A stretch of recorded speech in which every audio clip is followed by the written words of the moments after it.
welcome to Broadcast Brains and our special news bulletin for today.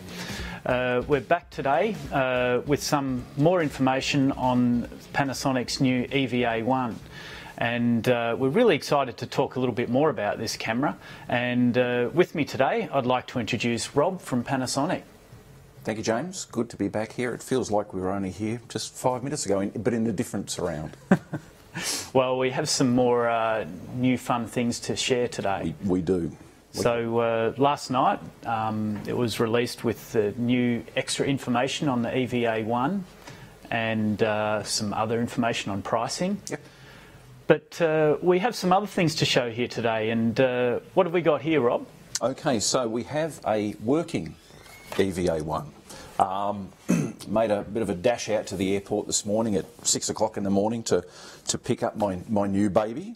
So the factory has shipped a limited quantity of engineering samples, as they call them, out into the field, just to prove, yes, it does work. There are pictures there and there are lights that come on. So this is the first time I'm seeing a working sample. The first couple of working samples went to Europe a couple of weeks back and the US a couple of weeks back to shoot some nice pretty footage, which will be coming in the fullness of time. EVA isn't fully baked at the moment. There's still a little bit of few firmware tweaks, but it's working. That's the body, the shape, the feel, the buttons, everything's in its right space. Like I said, a little bit of firmware development to go, but we're 98% of the way there right now, and we're pretty happy. Oh, it's great to see a working camera, and certainly it created a lot of interest in the office when it just turned up only a few minutes ago, really. Now, everyone's really keen to hear a lot more about the camera, really. Yep. And obviously the big news is the dual ISO. So now that information's been released, tell us a little bit more of what we've got. Okay, so as we've sort of discussed before, the dual ISO is a feature we've inherited from the VeriCams. It's a feature we still have unique to Panasonic, the way we can read out 2 taps off every pixel, giving us 2 different base ISO settings with no electronic gain.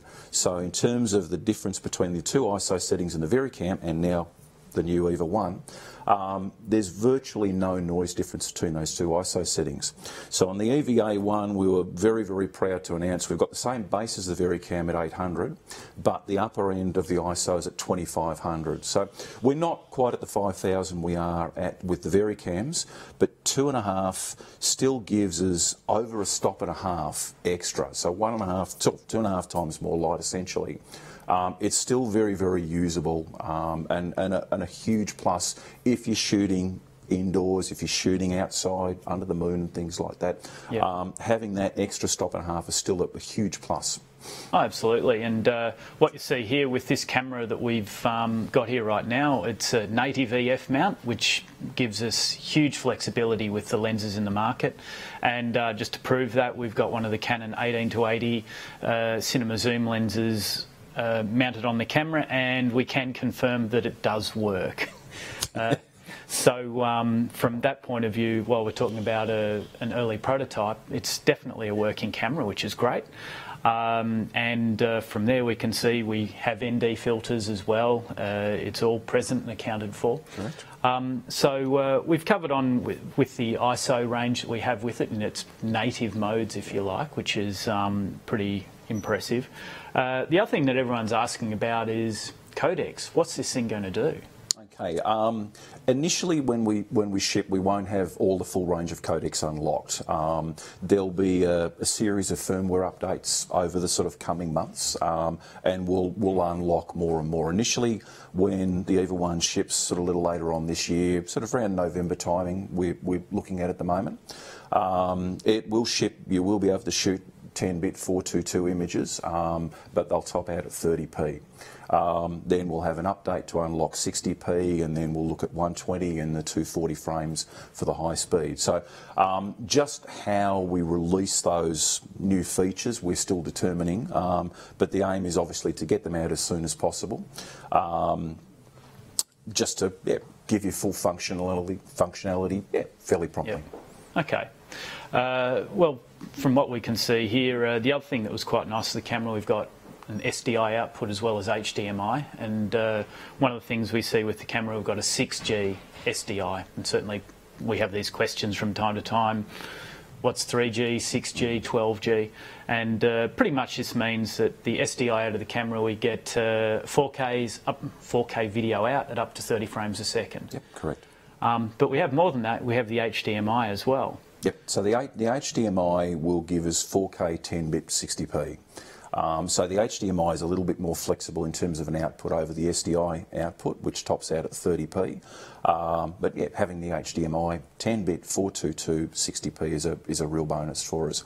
On the SDI side of thing being 6G, again, with a firmware update coming fairly soon, we'll be able to give you the full 5.7K raw out. So working with people like Atomos and Convergent Design, they're sort of thinking and hoping, yep, we can offer you full uncompressed raw recording of that 5.7K signal. So to start off with that sort of headroom essentially in 4K is quite dramatic. Yeah. Starting off at that high sort of headroom level, you can do so much more with that signal. So yeah, look out for some exciting announcements from those guys very, very soon. One thing we need to cover, we're talking about the external outputs. The fact is that the camera internally will record 10-bit. Yeah, look, that was a big plus. Obviously, there's a growing need for shooting raw, and we appreciate that. We've always held the belief that raw should be uncompressed raw. That's what raw is all about, uncompressed raw, and we offer that in the VariCam 35, in the LT, and now the EVA1. It will be with an outboard recorder.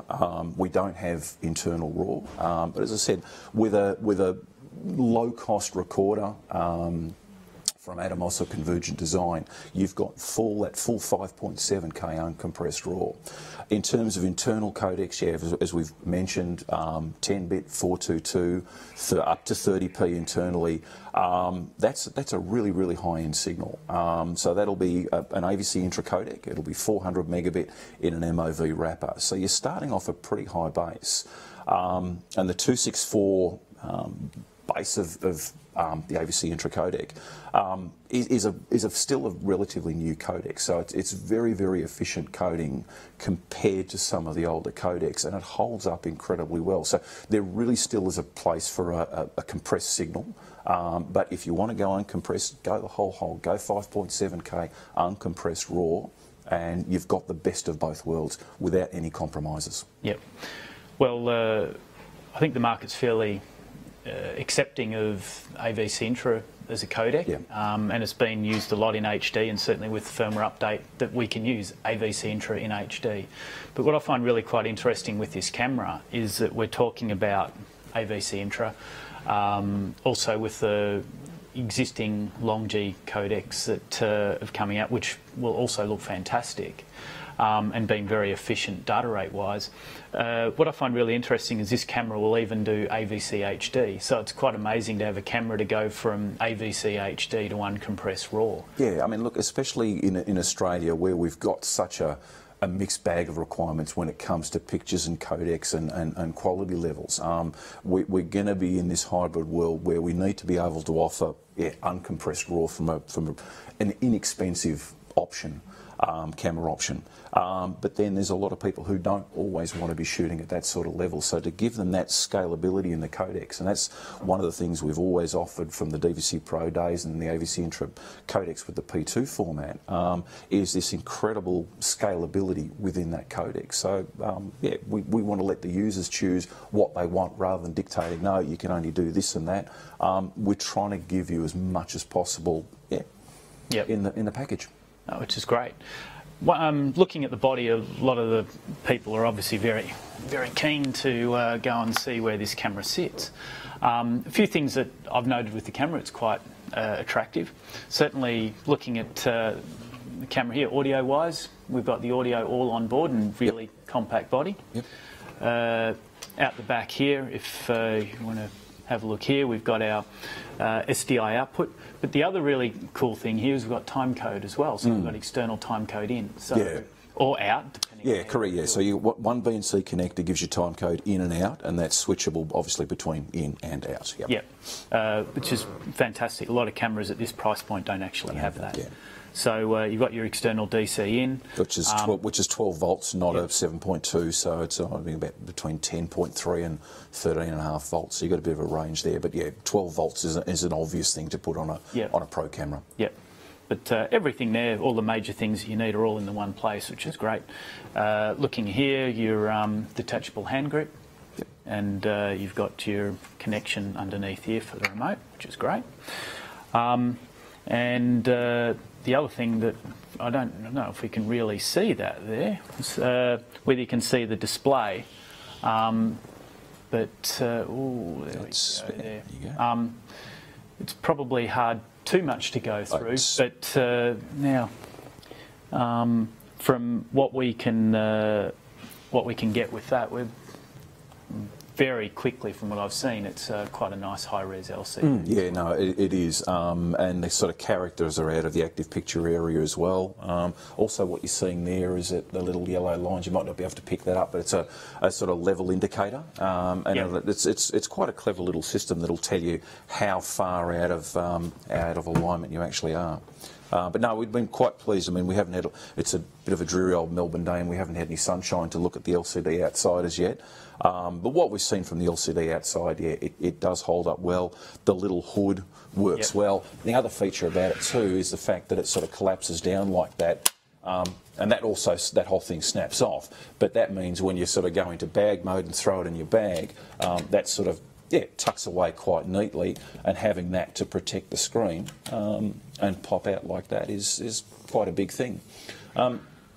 On the viewfinder side of things, we haven't included a viewfinder as such. We've just run with the LCD, and that really came about talking to potential users in terms of what they wanted. And the majority of customers were happy with the LCD.